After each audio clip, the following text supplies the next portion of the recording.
Hello, this is Terry and Mary Baker from the Botanic Nursery, and we'd like to take you through a short 10-12 minute presentation about some of our favourite foxgloves.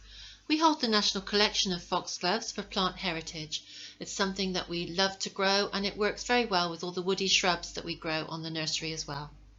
So take it away, Terry. Why don't you tell us about some of the medicinal purposes of digitalis, going back to that famous Dr. William Withering. Withering was an 18th century medical practitioner and botanist. He perfected a dose not too hazardous to the patient for the treatment of dropsy, a condition where fluid gathers in the extremities of the limbs. Withering noticed that foxgloves caused the heart to beat more strongly, giving the effect of making the major organs work more efficiently. Withering's notes are held in the Linley Library and make fascinating reading, describing how patients were given 3 grains of foxgloves. A bit later, the notes say, died. Oh Do dear. not try making any sort of home remedies out of foxgloves at all.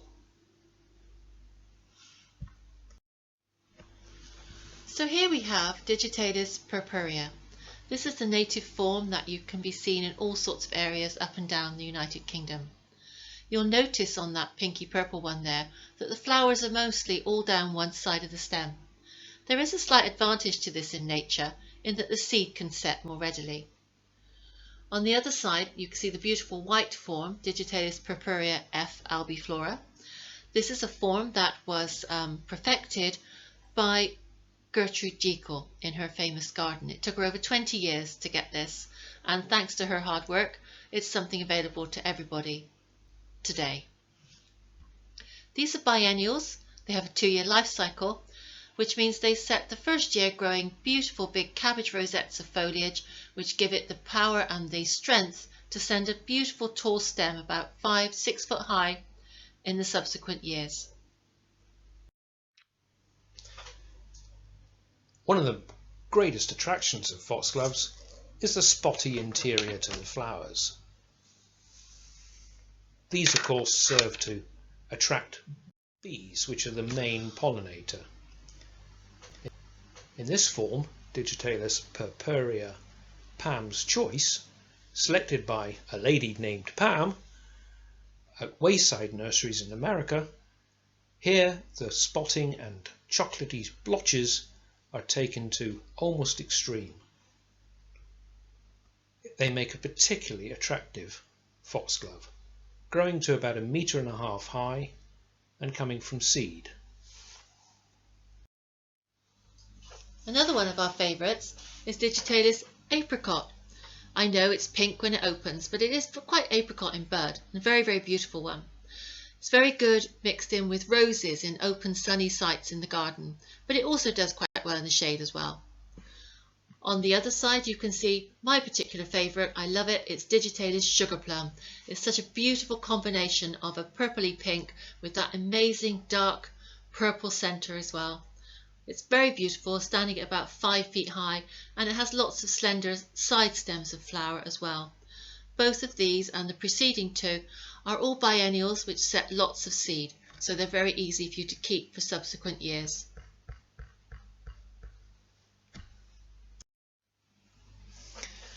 And here we see a new form, Digitalis Pam Split. Nature loves variety. It's always trying something new. And here the floral tube has been split into 4 pieces. It makes it very easy for the bees to get in.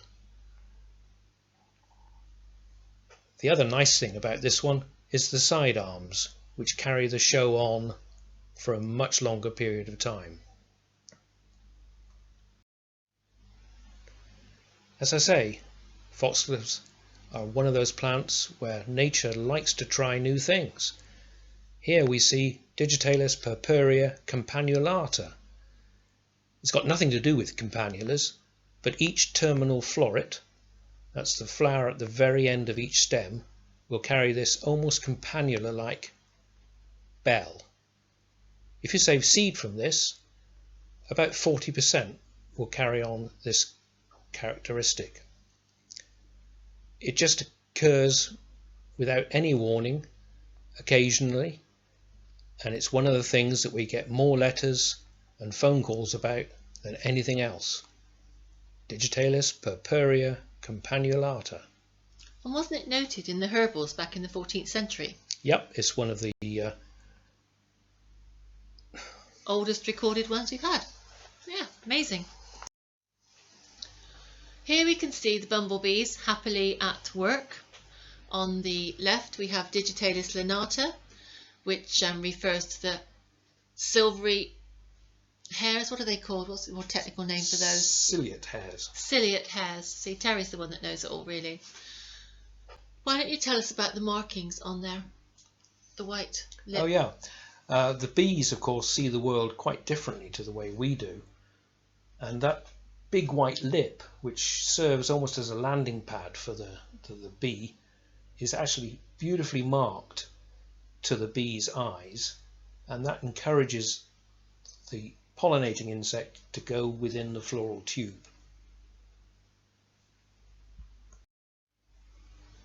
Here we're moving into the species forms of Digitalis. The small yellow narrow tubes on one side of the screen is Digitalis lutea. This has quite a large geographical habitat throughout Europe and is quite variable in size of the yellow flowers. It's a really pretty one for naturalizing. It makes lots of seed and it's herbaceous in the winter, so it can die away completely, but perfectly hardy and long-lived. The small one on the other side is around 10-12 inches high. It's Digitalis grandiflora carillon. Very dainty little yellow bells. It's a very pretty one for the front of the border. Again, herbaceous, but is very hardy and comes back each year to flower really well. Both set seed and just very useful plants to have in your garden. Lovely, lovely yellow colours.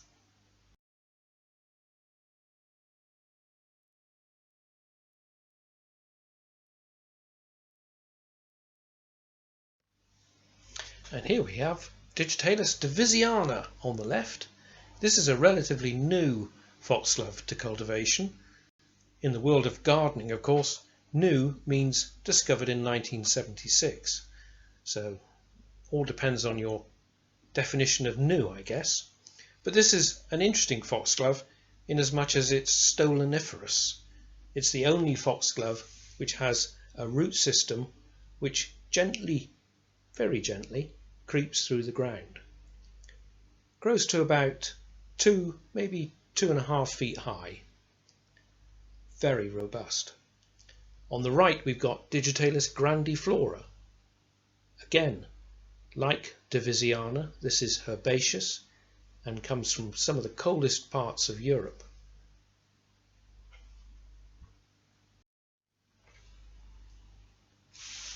From Portugal, on the left, comes Digitalis thapsi and its white flowered counterpart. Both are perennial types of foxglove, and they have gorgeous hairy foliage, this time with golden hairs. They come readily from seed, like all foxgloves, and are relatively short.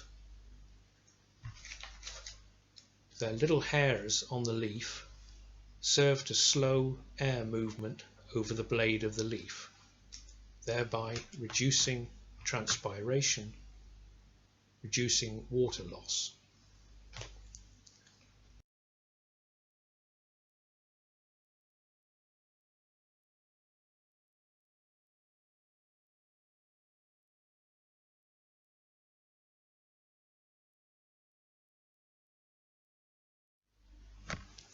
On the left we've got Digitalis mertenensis, the pinky coloured one, individually the largest flowered of all the foxgloves. This is a hybrid foxglove that arose in the 1920s at Merton, the John Innes Research Institute's garden. It's a tetraploid, so that means that it's very fertile, sets masses of seed, and is also perennial. On the right, we've got Digitalis purpurea Snowy Mountain, with a beautiful speckling on the inside of the floral tube, growing to about 70 or 80 centimetres, something like 2.5 to 3 feet at the most.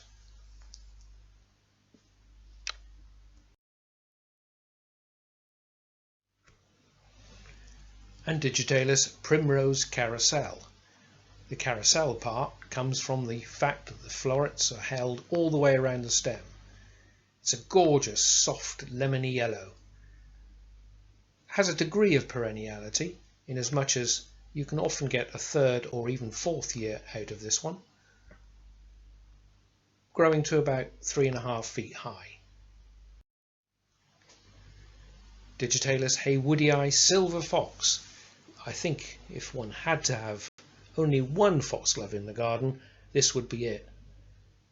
Here you can see the silvery hairs, and as Mary said earlier, these serve to slow air movement over the blade of the leaf, reducing water loss through transpiration. It's a very nice one for pots as well, isn't it? Good sunny gravel bed or hot sunny border it would love, like most grey things. But actually it does do really well in pots because you get lots and lots of side stems of flower as well to prolong the show. And not too high. What is it, about 16 inches? Yeah, 16 to 20 inches. We haven't gone metric fully yet, have we? We really should. Here's another new one. Terry's going to tell you about this. Digitalis limoncello. Limoncello was a foxglove that we displayed at Chelsea 2 years ago, and it caused quite a sensation. It was the first yellow foxglove that could be grown easily from seed, of the sort of traditional foxglove style.